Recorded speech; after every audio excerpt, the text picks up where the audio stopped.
唔知大家有冇發現呢？雖然日本貴為遊戲王國，但係電腦 game 方面嘅表現呢就認真麻麻啦。要數出色嘅作品呢，除咗有光榮嘅《三國志》系列之外呢，似乎都要數到 Falcom 嘅動作角色扮演遊戲咯。好似我今次要介紹嘅呢隻叫 Lumin 咁啦，仲係當中嘅表姐嚟添。喺遊戲入邊，大家將會扮演一位小女孩，為咗尋找父母嘅下落而踏上冒險旅程。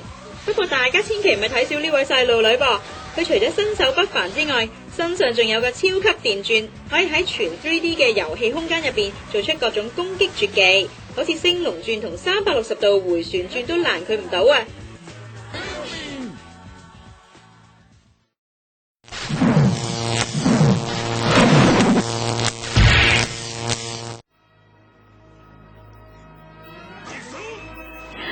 弊啦！武田信玄軍隊已經集結咗喺我軍陣前嘅10里內啦，究竟我哋幾時出擊迎戰㗎？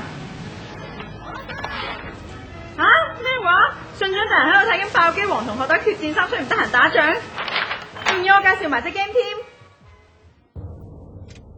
決戰上兩集都係以三國時代做背景，今集就改為日本戰國時代。織田信長、武田信玄呢一啲日本武將都會喺遊戲度登場。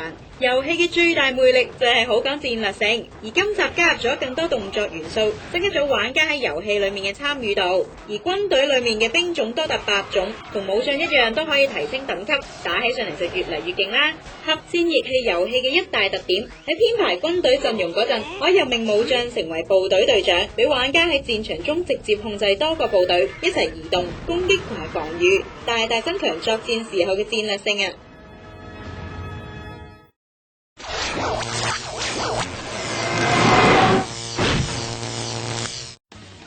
依家唔單止食方包嗰陣要落果醬，連打機都要啊！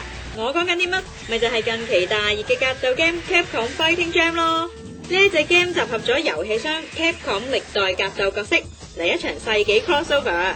雖然街機版推出咗冇耐，但係就已經移植到 PS2 同埋 Xbox 上面。啱啱完咗嘅亞洲遊戲展仲搞咗個大型比賽添，好多人參加㗎。第一場將會係呢個士靈對住木瓜。